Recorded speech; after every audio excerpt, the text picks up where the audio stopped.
이번 제17회 세계 한인 차세대에 대해 국내 체류자 차세대와 그 국외 차세대의 함께 있는 토크 콘서트를 사회를 맡은 예동건입니다. 네, 만나서 반갑습니다.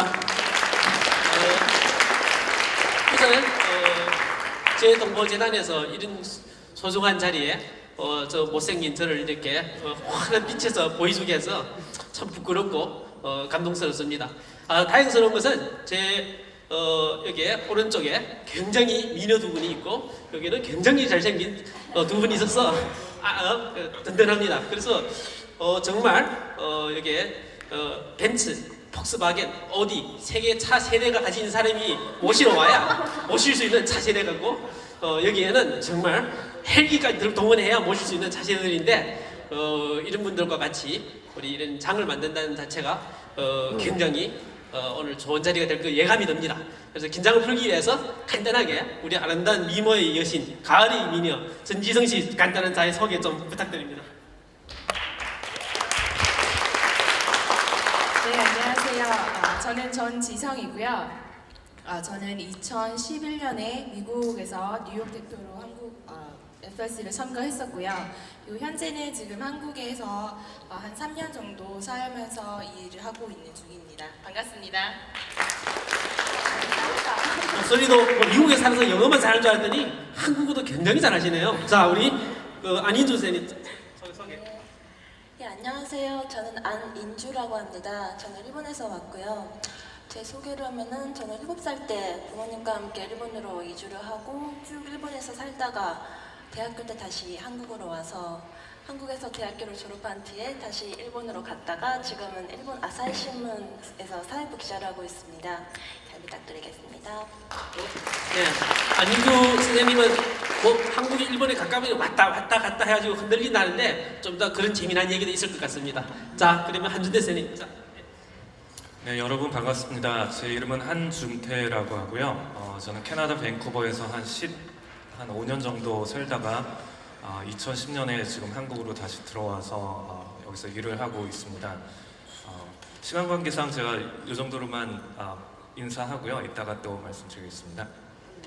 한준대 선생님 미모만 잘생겨서 보면 아니라 우리 국내 체류와 국외 체류를 호흡을 만들어주는 핵심 멤버입니다. 그리고 또 간사이기도 하고 이따도 구체적으로 얘기 드리겠지만 자, 우리 황 교수님한테 마이크를 넘기겠습니다. 네, 안녕하세요. 저는 황명호입니다.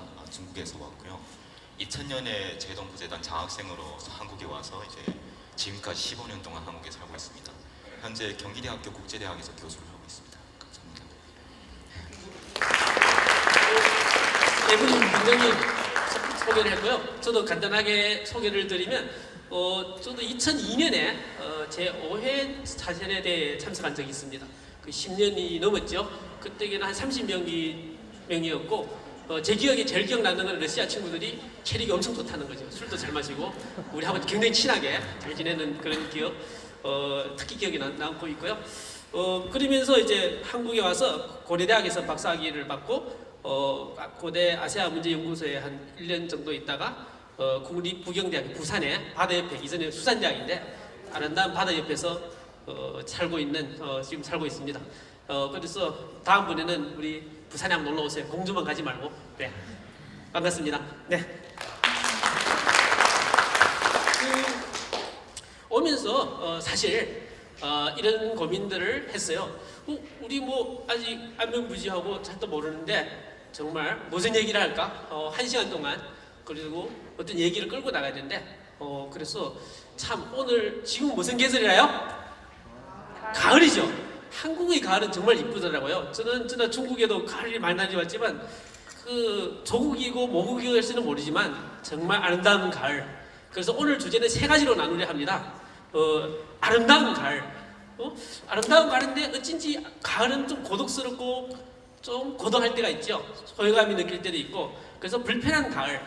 마지막 주제는 아우르는 가을. 우리가 함께하는 가을, 즐기는 가을로 이렇게 3가지 주제인데 우리 1부의 주제 전지성 씨한테 아름다운 가을, 한국에 와서 전통 체험에 푹 빠진 전지성 씨가 한국의 어떤 아름다운 가을을 발견했는지 거기서부터 시작해서 한국 사회에 있는 장점과 단점에 대해서 얘기를 들어보도록 하겠습니다. 네, 잘 부탁드립니다.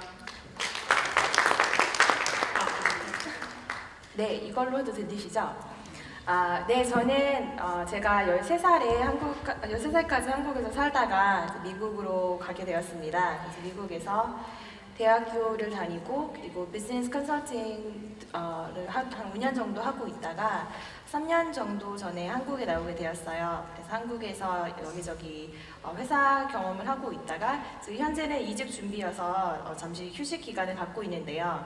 이 휴식 기간 동안 제가 한국에 나와서 정말 해보고 싶었던 일을 이제 해보고자 했는데 그것이 저는 한국 전통 음식을 배우고 싶었어요. 제가 요리하는 거를 굉장히 좋아하는데 한국에서만 이렇게 좀 배울 수 있는 특이한 요리를 찾다가 사찰 음식이라는 거를 접하게 되었어요. 그래서 사찰 음식은 절에서 스님들이 드시는 음식으로 영어로 표현하자면 vegan food인데요. temple vegan food. 굉장히 레시피가 심플하지만은 거기에 뒤에 그 백그라운드 필로소피가 굉장히 되게 좋아서 저는 굉장히 즐기고 있어서 잠깐 소개를 해드리려고 합니다. 그래서 사진을 같이 한번 보시도록 할게요. 네, 그래서 이거는 제가 만들었었던 음식들인데요. 이거는 전통 떡인데 떡을 이제 퓨전으로 적용을 해서 웨스턴 스타일 베이킹으로 이렇게 만들 수가 있어요. 그래서 이것도 전부 다 떡이에요. 예쁘죠? 이거는 함지쌈이라 그러고요. 그리고 이것도 이 밑에 그 프루트 타르트인데 타르트 밑에가 떡으로 만드는 거예요. 그래서 되게 쫄깃쫄깃한 식감으로 할 수가 있고 그리고 제가 마침 지난주 금요일하고 토요일에 향토 대전이라는 음식 대회를 팀으로 나가게 되었어요. 그래서 팀에 나가게 되어서 저희가 전시를 하는 건데 사찰 음식으로 나가서 저희 팀이 대상을 받았습니다. 감사합니다. 네, 이렇게 대회도 나가서 좋은 경험을 하고요. 저는 이런 제가 회사를 지금 잠깐 쉬고 있는 중에 여러 가지 고민이 많았어요. 한국에 계속 있을 것인가 아니면 이제 저희 부모님이 계신 미국으로 돌아갈까라는 고민을 하다가 이렇게 중간에 쉬는 기간이지만 한국에서 이렇게 특이하게 배울 수 있는 그런 경험을 하게 되어서 네, 참 즐겁습니다. 네, 감사합니다. 은근히 배가 꼬르르 계시네요. 이제 저녁 시간도 안 됐는데 이거 맛있는 음식을 보니까 참 이거 전지성 씨 이후에 훌륭한 남편을 만날 것 같아요. 예, 한국에는 그런 속담이 있습니다. 예. 자, 그러면 우리가 정말 먹거리 먹는 것만큼 참 맛이 좋고 맛이 멋이잖아요. 그렇죠? 맛을 돌리는 멋이 되잖아요. 가을의 멋은 어디서 시작된다? 맛에서 시작된다.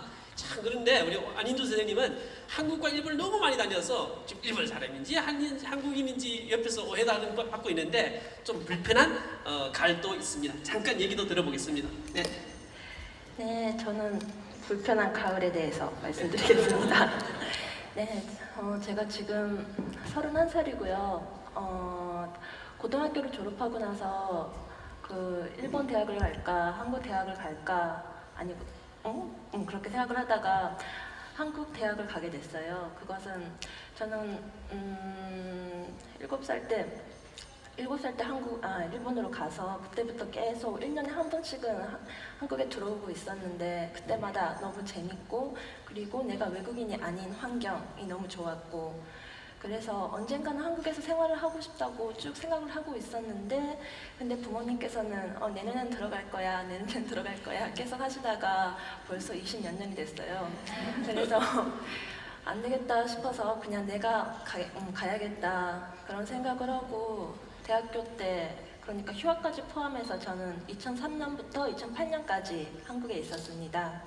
그때 서울에 있었는데 그때는 막 기대를 하면서 여기를 왔죠. 그러니까 제가 일본에서 그런 대로 재밌게 살았는데 그래도 그렇게 크게 차별을 받은 적은 없지만 그래도 한국인으로서 되게 불편할 때가 많았어요. 그거는 여러 가지 불편한 점이 많았는데 한국에 오면은 이제 이름도 한국 이름이고 그리고 한국 대학교에 다니고 있고 그리고 부모님은 오리지널 한국 사람이고 그러니까 그냥 당연히 나는 한국 사람으로 여기서 생활을 할 수 있다고 생각했는데 근데 주변 사람들은 그게 아니었어요. 그러니까 자꾸 제 친구들은 저를 소개할 때 내 교포 친구야 아니면은 얘 일본 애야 이런 식으로 소개를 하고 그리고 뭐 축구 한일전 할 때는 너 한국 응원해? 일본 응원해? 이거 꼭 물어보고 저 이 질문 제일 싫어해요. 이 질문을 너무 싫어하다 보니까 축구 자체도 별로 안 좋아하게 되고 그러니까 요새는 자꾸 물어보면 저 안 봐요 뭐 이렇게 대답하게 됐는데 근데 그 하나하나가 그러니까 뭐 지금 생각하면 너무 예민한 것 같고 뭐 아무렇지도 않다고도 생각할 수도 있지만 그 당시에는 하나하나가 큰 상처가 됐습니다. 그래서 자꾸 뭐 한국 사람들 얘기할 때 우리는 이렇게 말을 하잖아요. 그때 자꾸 나는 그 우리 속에 들어갈 수 있는가, 들어가고 있는가 그런 생각을 많이 했습니다. 그래서 우리 속에 들어가고 싶어서 되게 노력을 많이 한 것 같아요. 말도 그렇고 그리고 뭐 패션 같은 것도 화장 같은 것도 그랬고 당시에는 되게 그렇게 생활을 하다가 되게 힘들었어요. 많이 힘들었고 자꾸 일본에서 왔다는 거를 숨기고 그랬었는데 근데 어느 날 되게 그냥 일본에서 이렇게 오랫동안 살았는데 13년인가 그때는 그렇게는 살았는데 이걸 완전히 부정할 수 없구나. 일본도 한국도 내 일부고 반이기도 하고 전체이기도 하고 그렇게 생각을 쉽게 할 수 있게 됐어요. 그래서 한참 고민을 하다가 취업은 다시 일본에서 하자고 일본으로 돌아가게 돼서 그래서 신문 기자가 됐습니다. 신문 기자가 된 것은 가능한 일본 사회에서 이렇게 외국인으로서 생활하면서 되게 불편한 점이 많았다고 말씀드렸잖아요.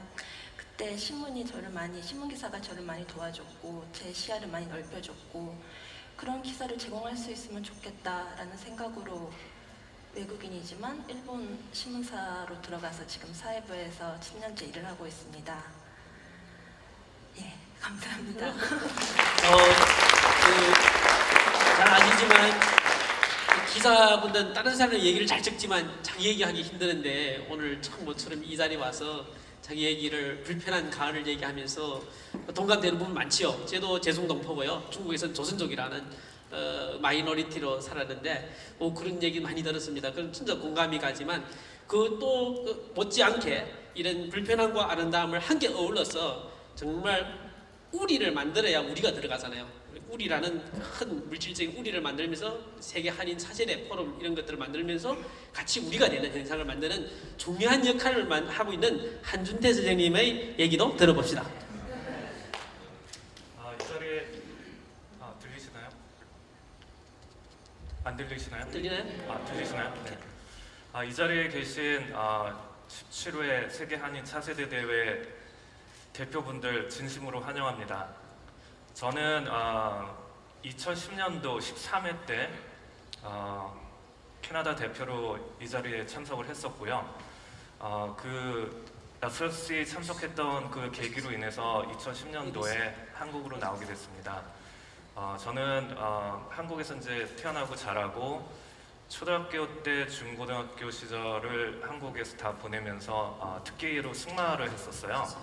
그래서 승마 국가대표 상비군, 국가대표 선수까지 하면서 항상 제 가슴에는 그 태극기를 가슴에 품고 우리나라를 대표하는 그 승마 선수로도 활동을 또 했습니다.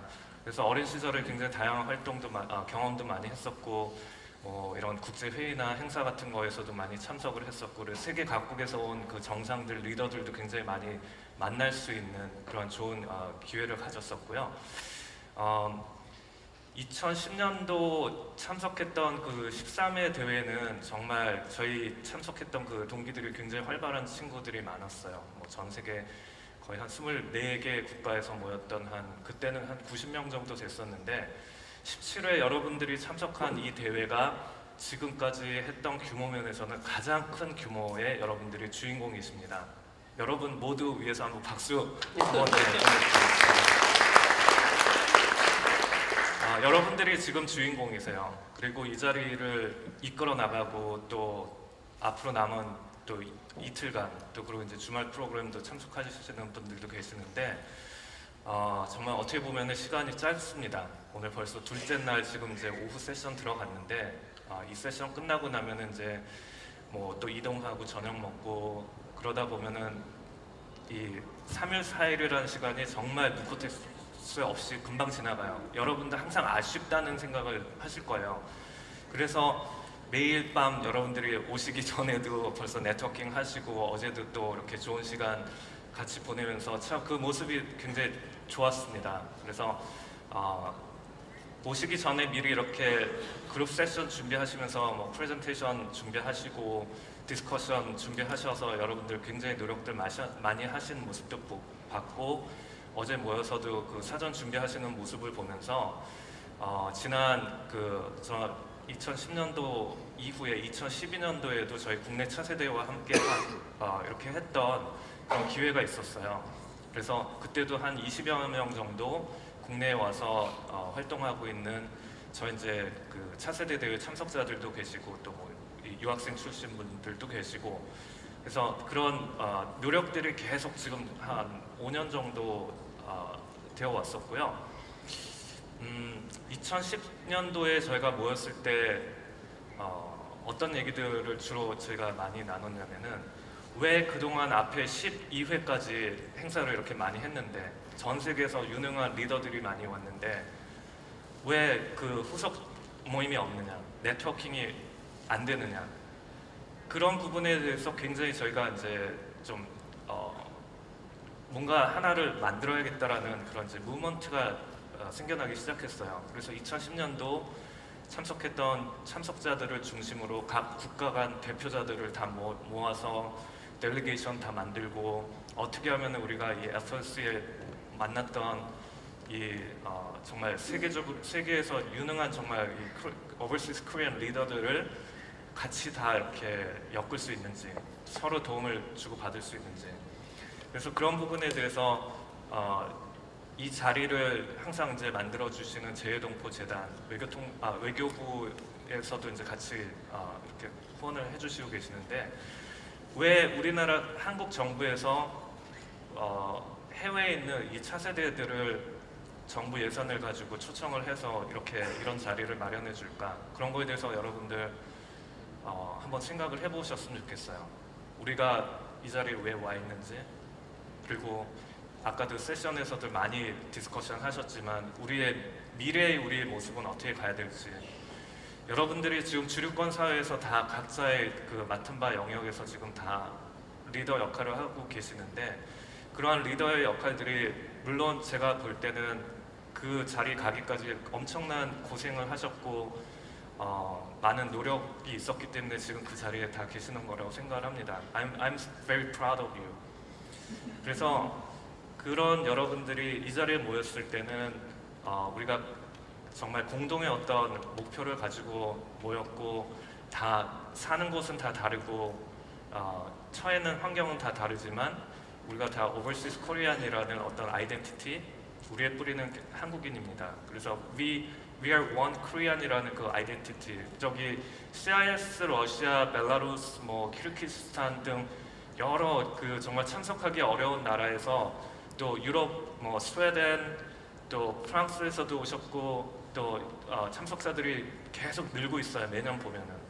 그래서 그 동안에 약간 좀 미국이나 유럽, 뭐 독일, 영국, 뭐 캐나다 그렇게 이제 항상 이렇게 숫자가 많은 나라에서 점점 이렇게 다른 국가들도 이렇게 조금 다양화되고 있는 그런 모습을 봤을 때는 정말 전 세계에 있는 우리 그 해외 차세대들이 이제는 굉장히 파워가 굉장히 커지고 있다. 또 우리의 그 어떤 할 수 있는 이제 일들 프로젝트 같은 것들도 굉장히 많이 할 수 있다는 거를 이제 보게 됩니다. 그래서 여러분들하고 그런 거를 같이 좀 나누고 싶었고요. 지금까지 해왔던 저희 그 차세대 대회 저희가 누적 인원이 거의 한 900명 정도 되는 걸로 알고 있습니다. 2000년에 참석하셨던 분들 여기 지금 와 계시고 박상웅님 혹시 계신가요? 일본? 자리 잠깐 비우셨나요? 2002년도 여기 예동군 교수님이 오셨고 2010년도 저희 같은 기수들이 있습니다. 최희선 독일 잠깐만 일어서 주세요. 호주에서 온 인치영 찰스인 그리고 수아세요 김유나 잠깐 자리 비우셨고 또 작년에 참석했던 아르헨티나 이한나, 유나 씨 저기 브라질 계시고 또 박지관님 뉴질랜드 작년 참석자. 그래서 여기에 여러분들 그러니까 어떻게 보면 선배지만 먼저 참석했던 차세대 리더들도 여기 같이 참석을 하고 계시고요. 또 이 자리에 참석했던 분들 제가 어제 그 저녁에 페이스북 통해 가지고 엄청난 메시지를 많이 받았어요. 왜냐면은 여러분들 페이스북에 가시면은 저희 FLC라는 이름으로 facebook.com/FLC 저희 동문회가 있습니다. 모르셨죠? 네, 페이스북 가셔서 FLC를 들어오시면 지금 한 20명 정도 저희 동문들이 모여 있습니다. 900명 중에 거의 한 반 정도가 지금 모였죠.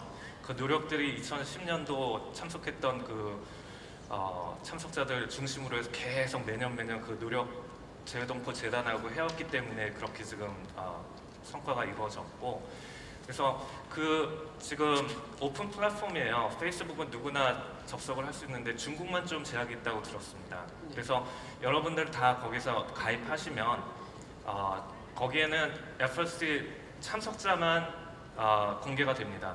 그래서 다른 그룹이나 다른 분들은 액세스를 할 수가 없어요. 개인 정보 보호 차원에서 저희가 지금 다 막고 있고요.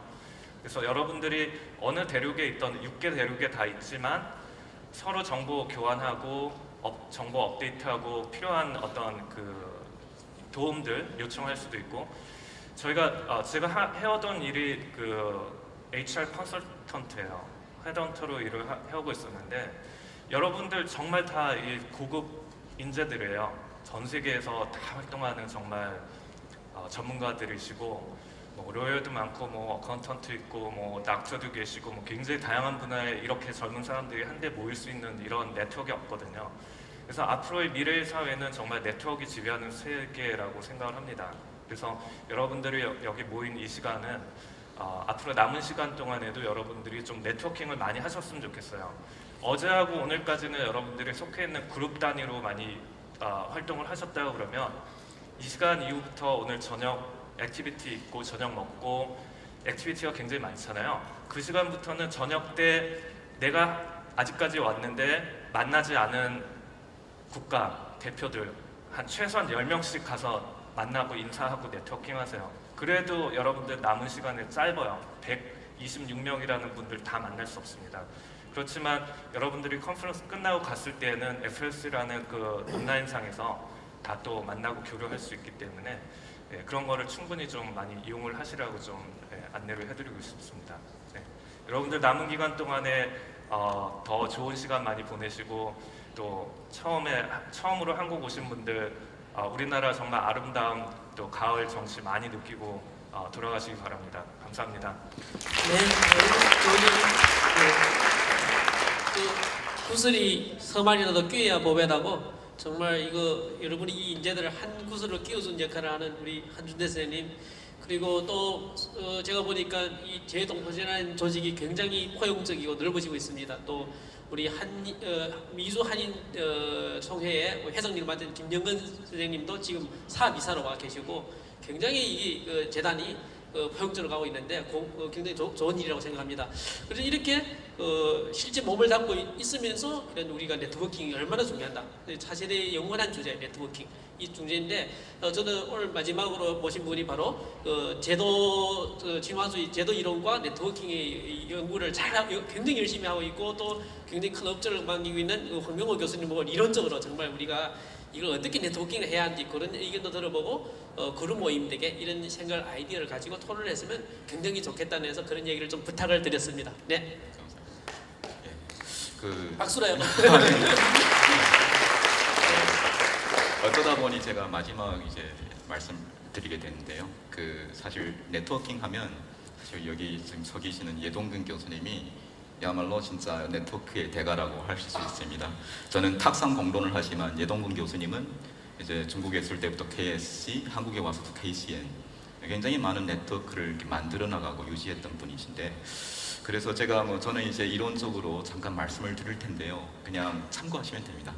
그래서 우리가 이제 이 시대가 이제 많이 바뀌고 있지 않습니까? 패러다임이 많이 바뀌고 있고 예전에 우리가 알고 있던 지식의 구조도 이제 추리 구조에서 이제 네트워크 구조로 이게 패러다임이 시프트되는 이런 시대에 살고 있는 건 사실입니다. 그래서 모든 사람이 다 이렇게 네트워킹 하고 계시고, 이제 한순태 선생님께서도 이제 마지막에 네트워킹을 여러분들 여기서 하셔야 된다고 말씀하셨는데, 그렇다면 과연 어떻게 하는 것이 이제 과연 네트워킹의 그 효율성, 그렇죠? 이제 과연 우리가 제한된 시간과 제한된 자원을 갖고 어떻게 네트워크를 극대화할 것인지에 대해서 잠깐 제가 말씀을 드리겠습니다. 일반적으로 저희들은 이게 한국이라는 이 지정학적 특성에 있어서는 이게 한국 이제 제동포야말로 과연 이 네트워크에 있어서 가장 중요한 위치에 있지 않을까 그렇게 생각합니다. 아시다시피 이제 서양에서는 이제 약한 연결의 힘, the power of weak tie, 얘기를 많이 하죠. 이제 약한 연결이 더 많은 정보와 더 나은 잡을 찾는 데 도움이 되는데, 동양에서는 사실 그 반대로 이제 the power of strong tie, 강한 연결의 힘을 많이 얘기하고 있습니다. 그렇다면 이제 약한 연결과 강한 연결의 조합인데, 그럼 저희들이 이렇게 제한된 시간과 자원을 갖고 어떻게 강한 연결과 약한 연결을 적절한 그 트레이드오프를 옵티멈 포인트를 찾아갈 것인가, 그 부분을 여러분들은 다 고민을 해야 될 것 같습니다. 아까 한준혜 선생님 말씀하셨다시피 다 각 분야에서 각국에서 굉장히 우수하신 분들인데, 휴먼 캐피털, 인적 자본, 능력, 개인적 능력은 뛰어나신데 아까 말씀하신 건 구슬이 3마리라도 뛰어야 법에, 근데 이제 이렇게 좋은 자원들이 끼워지지 않는 겁니다.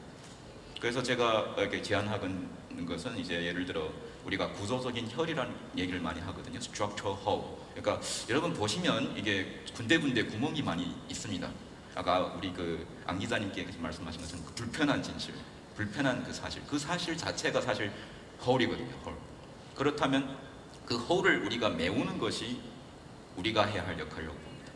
그래서 무슨 얘기냐면, 우리가 갖고 있는 문화적인 자본, 양쪽 앰비컬처, 양쪽 문화의 자산을 다 갖고 있는 우리 제동포야말로 이런 타고난 이런 그 브로커리지, 이렇게 양쪽을 브로커할 수 있는 굉장히 큰 중요한 위치에 있다고 보는데요. 그래서 저는 이것을 이제 우리가 구조적인 혈을 메울 수 있는 것은 제도적인 기업가 정신을 가져야 된다고 합니다. 제도적인 기업가 정신은 뭐냐면, 제한된 자원을 갖고 만족되지 않는 두 파트를 연결시킬 수 있는 역할을 하는 것입니다. 그렇게 할 수 있는 것을 제가 오늘 오전에도 제가 강의를 하고 이렇게 막 오다 보니 좀 힘들었는데, 이렇게 우리 국제대학 학생들이 대부분 이렇게 해외에서 경험을 많이 했던 우리 한국 학생들인데, 영어도 굉장히 잘하고요, 여러 가지 언어를 잘하신데 항상 하는 얘기가 그렇습니다. 여러분들이야말로 앞으로 이 한반도를 이끌어 나갈 수 있는 이게 문화적인 그 교량 역할을 할 수 있는 인재들이다. 근데 그 친구들보다도 제가 더 이제 여기 앉아 보니까 우리 제동포야말로 그러한 앞으로의 동북아 시대에서 이게 모든 그 나라와 문화와 비즈니스를 모두 아우르는 그 분야 곳곳에서 이제 작동할 수 있는 그 제도적 기업가 정신을 갖고 있는 기업가가 되지 않을까. 저는 그런 의미에서, 그렇게 된다면 이제 우리 아름다운 가을을 항상 생각하면서 이렇게 맞이하면서 항상 즐기면서 여기서 더 이상 이제 불편해하지 않고 그 아름다운 우리 그 가을을 항상 같이 즐기면서 살 수 있지 않을까 그렇게 생각합니다. 감사합니다. 네. 탑을 하시죠, 네 분이.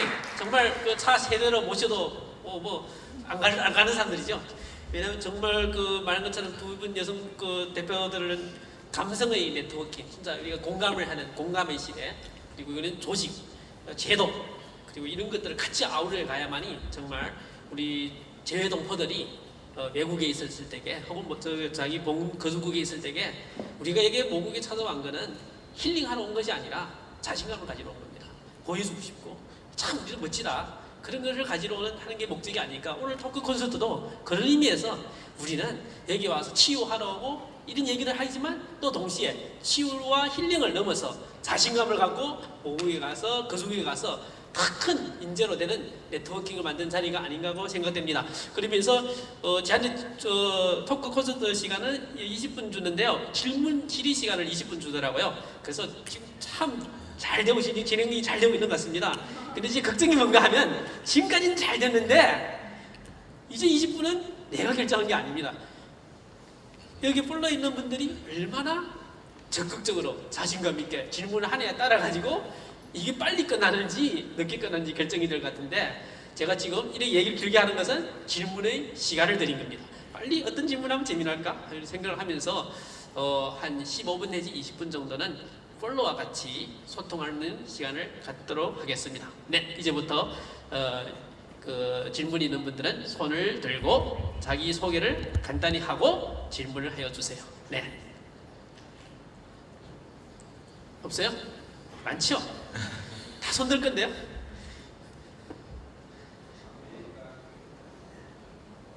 있어요? 네.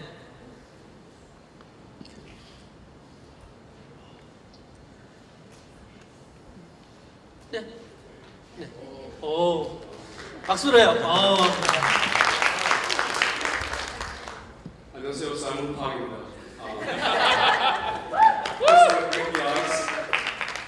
그 질문을 내보내게 하고 싶은데 외국에 사시면서도 아이덴티티가 좀 그랬잖아요, 그죠? 그 나라 사람인지 한국 사람인지 이제 한국에 돌아왔잖아요, 그죠? 한국 사람이고. 근데 외국에 오래 살았기 때문에 또 한국에서도 어떤 차이점이 있잖아요, 그죠? 그런 걸 느끼시는지 그걸 또 어떻게 극복해 나가시는지 그게 좀 궁금합니다. 제안돼요? 아니요. 그럼 제가 한 명 정해야 됩니까? 네, 지금 됩니다. 그 정하면 저 두 남자분이 참 마음에 들지만 그리고 빨간 옷을 입으신 분이 네. 질문을 받고 싶으신 것 같으니까 좋아요. 자, 지선 씨. 네. 네, 확실히 느낍니다. 그리고 저는 여기 계신 분들은 다 바이링구이시긴 하는데요. 한국에 오시는 이제 교포 분들은 두 가지 케이스인 것 같아요. 이렇게 fully Korean and some other second language bilingual, bicultural. 아니면 그러니까 한국어가 좀 서투신 분들 이렇게 두 케이스가 있는데요. 저는 이제 두 언어가 편하고 그리고 문화도 이해를 하다 보니까는 대부분들 사람들이 생각하기에는 한국에 가서 굉장히 여러 가지를 할 수 있겠다. 그리고 굉장히 중간에서 이어주는 역할을 굉장히 잘할 수 있겠다라는 그런 기대감을 많이 가지시고 그리고 저한테도 그렇게 되게 그렇게 많은 일을 할 수 있을 거라는 응원을 해주셨어요. 그런데 한국에 와서 제가 3년 정도 이제 일을 하면서 느끼는 경험은 그렇게 쉽지만은 않더라고요. 그리고 아직까지는 한국에서는 영어에 대한 그런 우대감을 많이 주기 때문에 제가 한국어를 잘하기 때문에 저는 교포라고 안 보세요. 제가 영어를 잘하면 그냥 이 친구는 영어를 잘하는 한국 사람이구나 라고 생각을 하세요. 그래서 제가 나중에 교포라고 얘기를 하면 그냥 잠깐 교포라고 얘기를 해도 거기에 대한 그러니까 교포라는 인식은 한국말이 굉장히 어눌하고 그리고 저 한국말 못해요 이런 거를 기대하셔야 저를 교포라고 생각하시는 것 같아요. 그렇기 때문에 저는 오히려 교포라고 얘기를 해도 오히려 그러냐라고 이제 그렇게 넘어가시는데 여기에 대한 불편한 점은 우선은 제가 한국말을 잘해서 불편한 것도 영어를 잘한다는 그런 이미지가 있지만은 한국말을 잘하기 때문에 넌 그냥 한국 사람이야. 그래서 한국에 대한 기대치가 외국은 굉장히 다릅니다. 한국은 어느 나라에 가듯이 그 각자 나라의 기대치가 다르고 수준치가 다른데 한국 수준에 똑같이 맞춰가야 되는 게 있겠죠. 그렇기 때문에 이제 저는 미국에서의 기대치와 익숙해져 있다 보니까는 한국에 와서 이제 거기에 대한 적응을 하는 시간이 좀 힘들었어요. 그리고 두 번째로 제가 힘들었던 거는 이제 저의 나이가 어린 나이이기 때문에 제가 이렇게 누구에게 이렇게 해라 저렇게 해라 할 수 있는 그런 위치에 있는 나이가 아니기 때문에 저는 이제 무조건 수긍을 해야 하는 건데 한국말도 잘하니까는 거기에 그냥 한국 사람과 똑같이 평등하게 가니까 굉장히 중간에서 애매한 시점이더라고요. 왜냐하면 일을 생각하고 일하는 것은 외국식으로 뭔가 이렇게 좀 더 제도적이고 그리고 논리적인 것을 바라지만 행동은 한국적으로 이렇게 사회에 수긍하고 그리고 수평적인 그런 구조에 적응을 하기를 바라세요. 그러다 보니까 머리와 행동이 따로 가기를 기대하시는 거죠. 근데 그게 어떻게 그렇게 되겠습니까? 머리와 몸은 한 몸인데 그래서 그런 어려움이 좀 있고요. 그리고 이제 저는 여성으로서 일하는 것에 직장에서 여성에 대한 차별은 그렇게 없는 것 같아요. 업무적인 면에서는. 그러나 사회에서의 그 여성으로서 해야 하는 그런 이제 차이가 있죠. 여성은 이제 가정을 이루고 결혼을 하게 되면 아이를 낳아야 하고 아이를 길러야 하고 집안일을 해야 된다는 그런 기대치가 사회적에서 있고, 그리고 회사의 내에서는 거기에 대한 배려를 해주지 않아요. 그러나 이제 제가 인터뷰를 보러 가면 저의 나이가 이제 결혼을 아직은 안 한 나이기 때문에 이것도 공개해 주세요. 결혼한 나이까지? 오늘 네, 중요한 것은 제가 아직 결혼을 안 했는데 결혼할 이제 한참 결혼을 할 그런 나이이다 보니까 거기에 대한 페널티가 있습니다. 그러니까 직장에 인터뷰를 하러 가면 이제 미혼이냐 기혼이냐를 물어보고, 미혼이다 그러면 이제 결혼을 할 그럴 찬스가 높기 때문에 그럼 결혼하면 일을 그만둘 것이냐라는 질문들도 있습니다. 아니면 결혼한 지 얼마 안 됐으면 아이가 있느냐라는 질문이 있고, 아이가 없다 하면 이제 아이를 낳으면 일을 그만둘 것이냐라는 그런 걱정, 우려가 있기 때문에 거기에 대한 좀 그 여성 취직을 새로 하려고 하면 거기에 대한 좀 불리한 점은 있다고 주위에서도 많이 이렇게 들었고요. 근데 업무적인 내용에서는 여자와 남녀의 차별은 없지만 대신 여자가 가정에 대한 업무에 대한 그런 기대치가 있음에도 불구하고 회사에서는 거기에 대한 배려는 해주지는 않더라고요. 그래서 그런 점은 여성으로서 좀 이렇게 일을 훨씬 더 남성보다 열심히 해야 되는 그런 점이 있는 것 같습니다. 네. 네, 그 여성으로서 특히 아이가 있는 여성으로서 한국 사회에서 이렇게 같은 남성들과 경쟁한다는 것은 굉장히 힘든 이런 동양적인 문화가 있는데, 거기에서 굉장히 깊게 얘기를 잘 하셨고요. 굉장히 공감하고요. 그리고 또 제가 생각에는 재외동포와 우리가 이렇게 생각해요. 낯설으면서 익숙해지는 것, 낯설은 곳에서 익숙해진 것, 익숙한 곳에서 다시 낯설어지는 과정.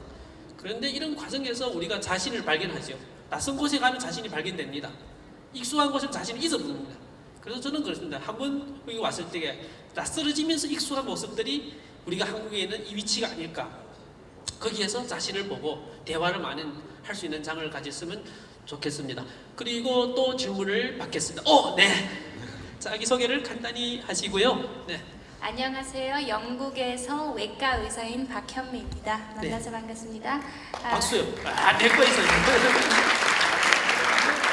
제가 사실 지금 의사인지는 지금 13년 차 되는데 이 세계 한인 차세대 대회가 있다라는 거는 올해 알았어요. 그러면 제가 인재라는 말은 아니지만 이렇게 저 같은 프로페셔널인 한국 사람, 이 듀오 바이컬처럴을 가지고 있는 사람, 한국말도 하고 영어도 하고 저 같은 경우는 스페인말도 하고 이렇게 하는 사람들이 많이 있다고 봐요. 그러면 그런 사람들을 어떻게 이렇게 끌어모을 수 있는지, 저는 대사관에서 이메일을 받은 게 올해가 처음이었고 대사관과 교류를 한 거는 제가 먼저 했기 때문에 이렇게 받았는데, 그렇게 컨택트가 없는 사람들은 우리가 어떻게 해서 데리고 올 수 있는지.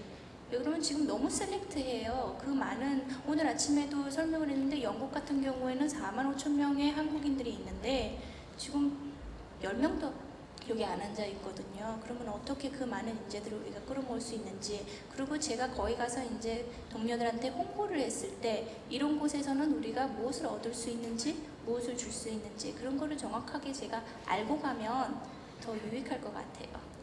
네. 그리고 한준대 씨가 좀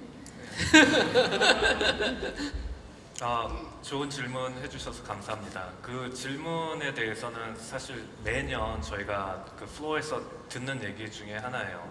그러니까 이 인포메이션, 정보의 중요성인데요. 결국은 이 정보라는 게 어떤 채널을 통해서 어떤 루트를 통해 가지고 전달이 돼야 되는지, 타겟이 누군지, 그런 부분이 조금 명확하게 있어야 된다고 저도 공감을 합니다. 그래서 항상 참석하신 분들 그 피드백 중에 하나가 저희는 영사관에서 그런 정보 못 들었는데요, 대사관에서 그런 정보를 못 들었는데요, 로컬 뉴스페이퍼의 어떤 조그만 단신 섹션 통해 가지고 한인 차세대 대회가 있습니다라는 걸 보고 지원해서 오신 분도 계세요.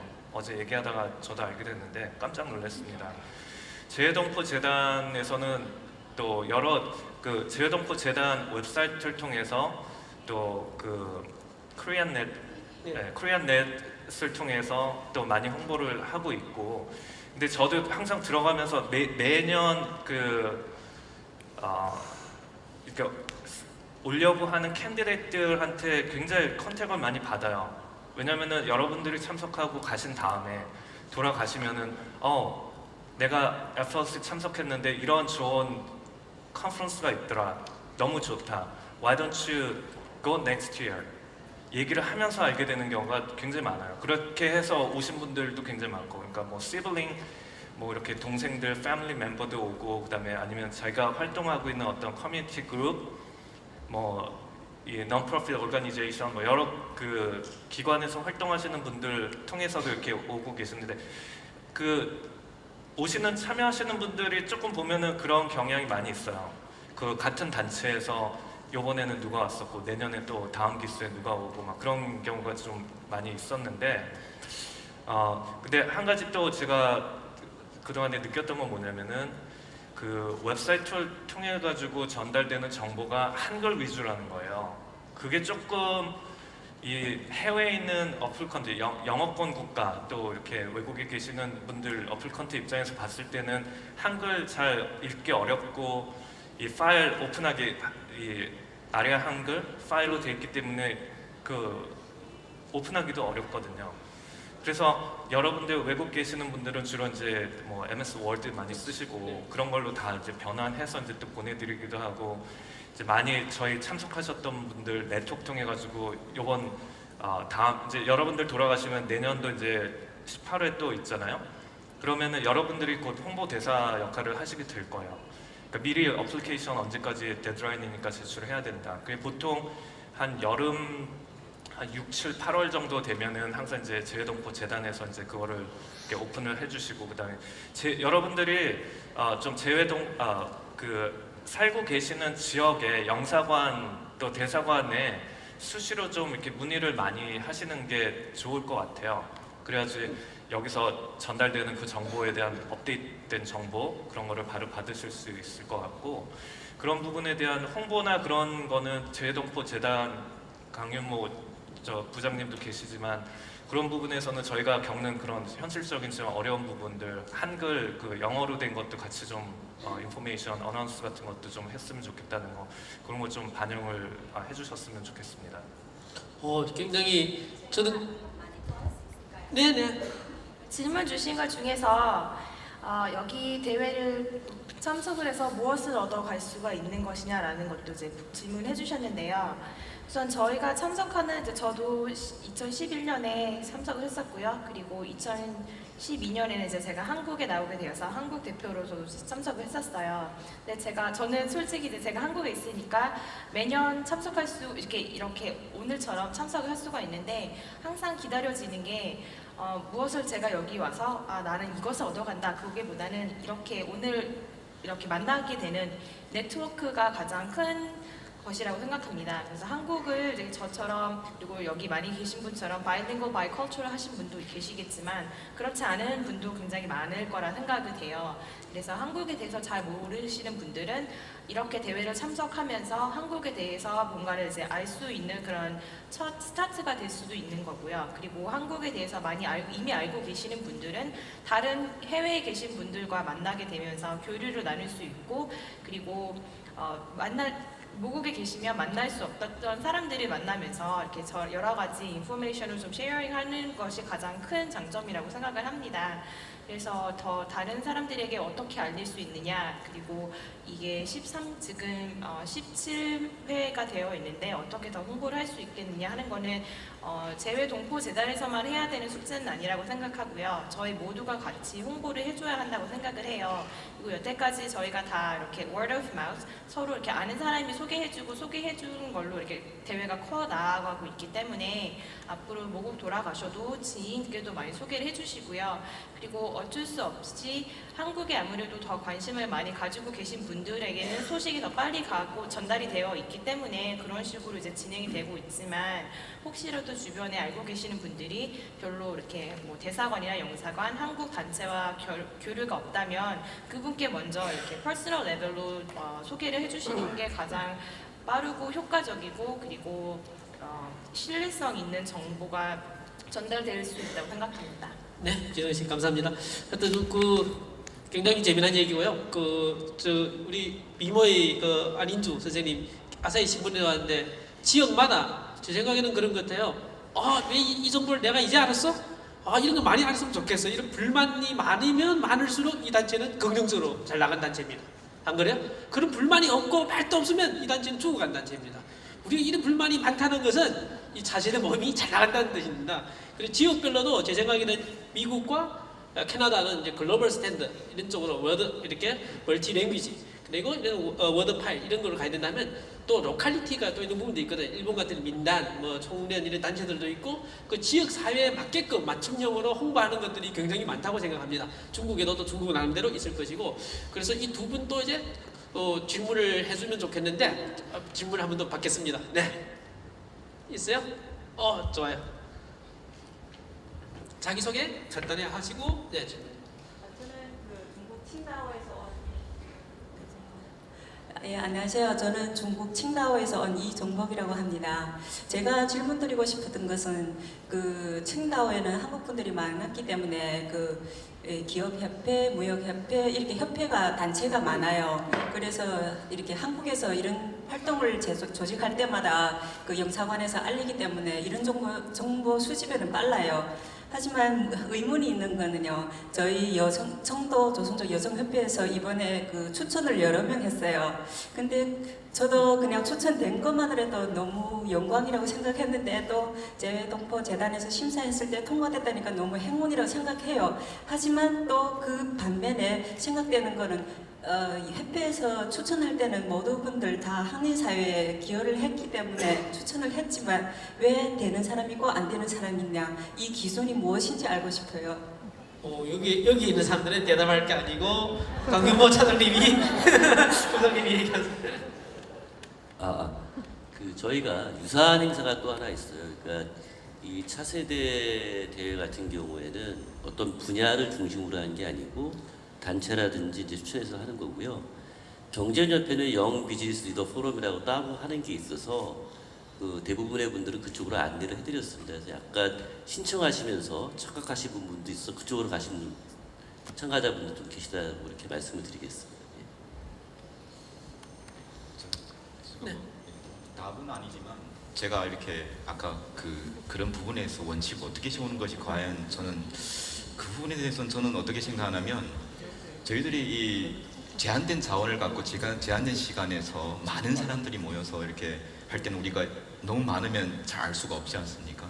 저는 제가 예전에 네트워크의 법칙 중에서는 이게 중복되지 않는 이런 네트워킹. 그러니까 예를 들어 저는 사실 4세대 이게 리더스 컨퍼런스 안 참가하려고 했어요. 왜냐하면 예 교수님이 이미 참가했었기 때문에 제가 예 교수님을 통하면 이게 다 알 수 있다는 이런 자신감 때문에 굳이 내가 또 가서 시간을 이렇게 할 필요가 있을까? 그래서 제 얘기는 뭐냐면 우리가 모두 바쁜 사람들이고 굉장히 열심히 사는 사람들인데 어떻게 이제 재동포재단에서는 이 흩어지는 여러 단체들과 이런 모임들을 이렇게 그 중에서 대표적인 사람들, centrally located person, 그러니까 중앙에 있는 이게 마당발 역할을 할 수 있는 사람들을 한쪽으로 모아서 이제 같이 모였을 때 그 사람들이 여기에 있는 정보들을 이제 공유하고 그러한 역할을 했을 때 우리 차세대 리더십이 굉장히 인기가 더 올라가지 않을까 그렇게 생각합니다.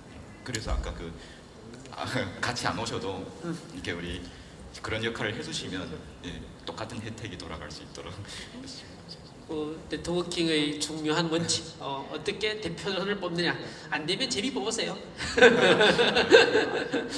네 질문. 네.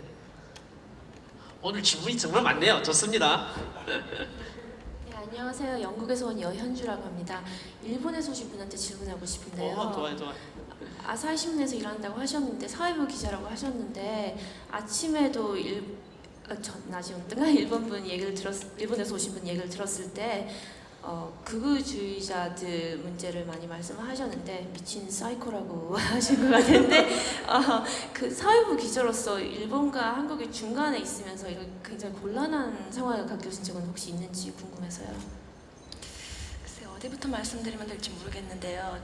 제가 지금 아사히 신문에서 일을 하고 있는데 아사히 신문이라는 게 일본 신문사 안에서 가장 좌파 쪽이라고 합니다. 그래서 현 정권에서는 가장 미운 존재고요. 그래서 솔직히 지금 여러분 아실까 모르겠지만 지금 위안부 문제 때문에 지금 아사히 신문이 아주 어려운 상황에 있습니다. 혹시 궁금하시면은 좀 검색을 해주세요. 네, 좀 오보가 났는데요. 그것에 대해서 지금 계속 저희 회사는 공격을 당하고 있습니다. 그 아까 말했던 그 우파 극우적인 그런 사람들이 맨날 같이 회사 앞에 와서 데모를 하는 거죠. 아사히 신문 나가라 뭐 이런 식으로. 아사히 신문 그래서 그 사이에 있으니까 아무래도 많이 힘들긴 해요. 하지만 그러니까 제가 자꾸 생각하고 있는 것은 그래도 이거는 아니다라고 계속 말하는 존재가 있어야 되고 그런 존재가 되고 싶습니다. 제가 지금 떨려서 잘 말씀을 잘 못 드리네요. 네, 제가 보충을 하면요. 아까 그 안인도 세니어 사적을 얘기하다가 그 뭐 이번에 노벨 평화상 후보로 일본의 헌법 제9조를 했죠. 헌법 제9조에 그 군대 있죠. 그 하는 헌법 제9조를 이제 노벨 평화상으로 한 게 그걸 했다. 아줌마가 일본의 아줌마가 굉장히 뛰어난 아이디어죠. 그래서 그렇게 생각하면서 사실 일본의 제일 교포들 가운데 많은 사람들이 평화 그리고 그 동아시아 아이덴티티 이런 그 내셔널한 것을 초월하는 그런 그 발음을 하는 운동 단체들이 많습니다. 그 중에 아사히 신문도 굉장히 진보적인 약간 진보적인 경향 이쪽으로 있는 경향의 신문이고 그쪽에도 일하는 사람들 많기 때문에 이번에 기회 통해서 굉장히 위안부 문제도 많이 나오기 때문에 우리 안인주 선생님 일본 팀에 가서 많이 네트워킹 하세요. 그럼 좋은 정보가 많이 나올 겁니다. 굉장히 지금 기자 생활 다른 사람만 인터뷰 받으니까 떨리서 그런데 좀 있으면 이제 밥 먹을 때 되면 굉장히 좋은 얘기 나올 것입니다. 박수 한번 해요.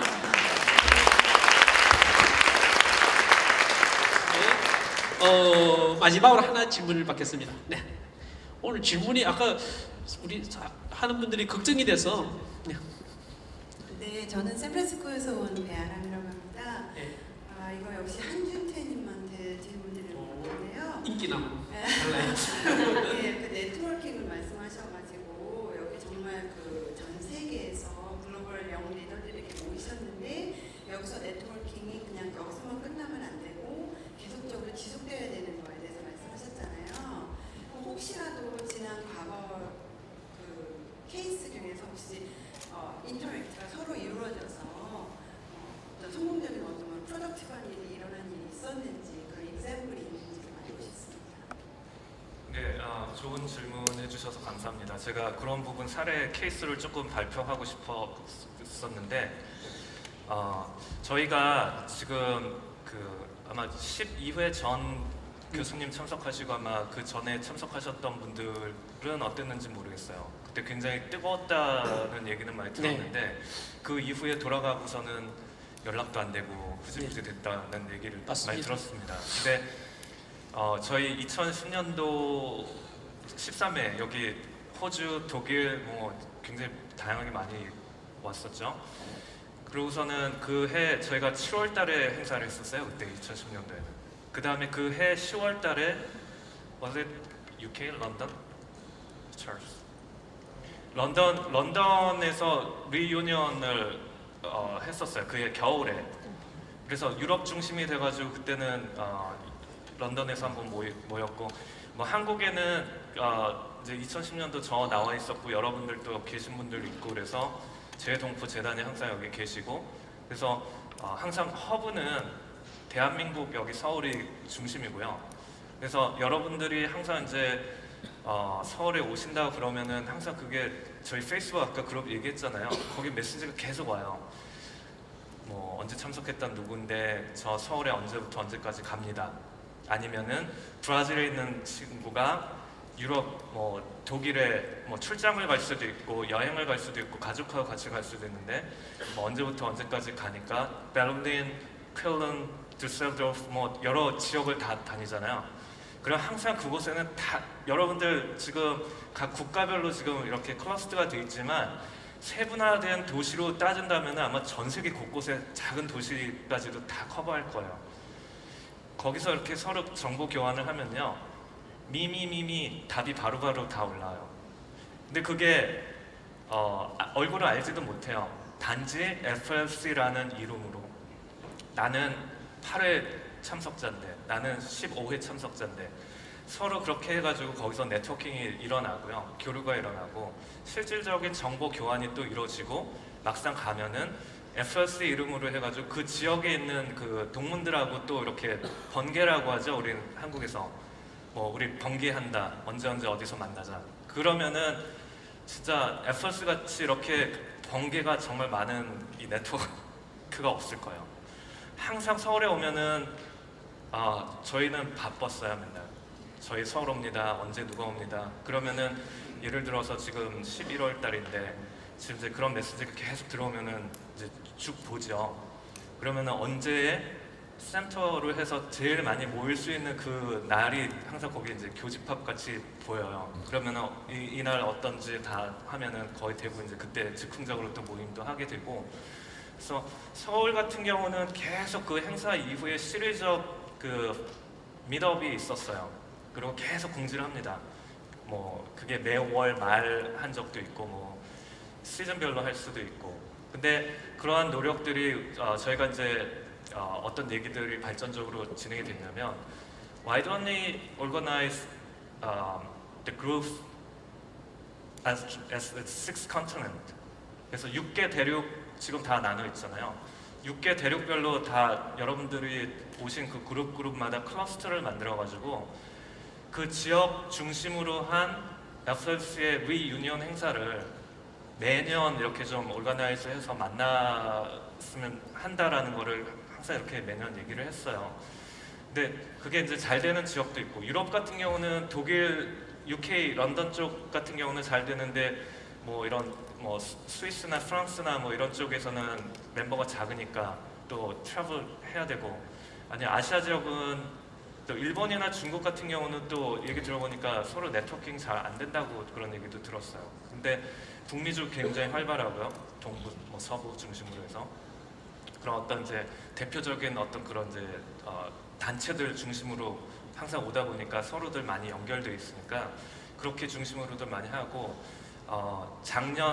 작년에 재동포 재단하고 저희 이제 차세대 참석했던 분들 그 넷칼 캘리포니아 쪽에 계신 분들이 아마 많이 이렇게 인볼브 되셨는데 작년에 LA에서 재동포 재단하고 같이 글로벌 리유니언 행사를 가졌습니다. 이거 오피셜한 거예요.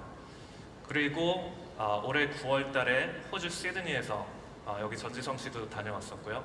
네, 그래서 그 참석자 규모는 이제 올 수 있는 분들, 가능한 분들은 이제 그때 재동포 재단하고 FLC에서 다 이렇게 공지하고 하니까 그 주체는 재동포 재단과 그다음에 현지에 있는 그 어떤 단체들 중심으로 해가지고 다 오르가나이즈하고 뭐 한 3박 4일 정도 일정으로 그렇게 이제 해왔고 이번 시드니 다녀온 다음에는 아마 얘기가 독일 쪽으로 아마 얘기가 나왔던 것 같아요. 그래서 그 부분은 지성 씨가 이번 시드니 다녀와서 어땠는지 피드백을 좀 주시면은 좋을 것 같습니다.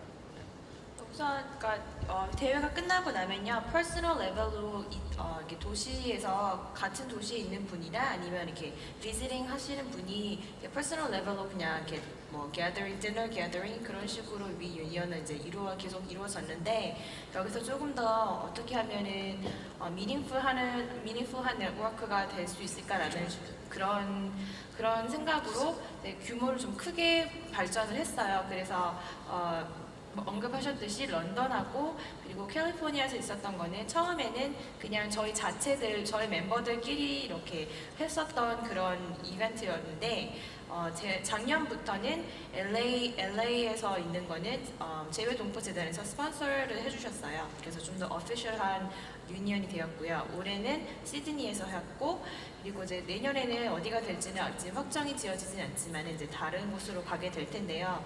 그런 어피셜한 리유니언은 이제 참가하실 수 있는 분만 오시는 거고 이렇게 긴 규모가 아니라 이제 주로 이제 주말 쪽에 금토일 정도 이렇게 참석하시는 거니까 시간이 되시는 분들 그리고 이제 거기 근처에 이제 보통 그 근처에 있는 오시는 분들이 많을 거고요. 그리고 재외 동포재단에서 스폰서십을 해주는 거기 때문에 누군가가 그 호스팅 컨트리에서 오르가나이즈 하는 그런 단체가 있어야 돼요. 근데 그런 단체는 여러분들이 이제 참석을 하시는 겁니다. 그래서 reunion은 전부 다 저희 it's all of our effort to do our reunion. So don't worry, you'll do a lot of meetups and it's really fun. 하여튼 그 시간이 굉장히 빠르네요. 지금 이제 마무리할 시간이 다 되어오네요. 이거 오늘 아름다운 가을 정말 그 옷까지 색상이 제일 아름답게 이거 약간 불편하게 가을 얘기를 했지만 하나도 불편하지 않고 따뜻하게 느껴오고 우리 아우르는 가을 네트워킹을 통해서 한번 아우러 주시고 업그레이드하는 가을, 이론을 업그레이드 시키는 가을이 왔습니다. 가만 생각해보니까 가을이 계절이 꿈의 계절이고 시의 계절인 것 같아요. 가을은 시인 것 같아요. 그래서 우리 모국에 와서 이 꿈을 찾고 우리가 이상을 찾고 이런 과정에서 우리가 하나를 어우러진다는 느낌이 들고 그 영광로 속에서 열정, 네트워킹은 결국은 열정과 청춘을 팔면서 자발적인 네트워크를 할 수 있고 또 하나는 재외 동포재단처럼 조직을 확산시켜가지고 조직에다가 리소스를 집중시키면서 네트워킹 할 수 있는 크게 두 개가 있는데 이런 것들이 우리가 지금 다 잘하려고 하고 열심히 노력합니다. 오늘 토크 콘서트 때 참가하신 전지성 선생님, 그리고 안인도 선생님, 그리고 한준대 선생님, 황명호 선생님 이 네 분에게 뜨거운 박수를 보냈으면 좋겠습니다. 네. 감사합니다. 네.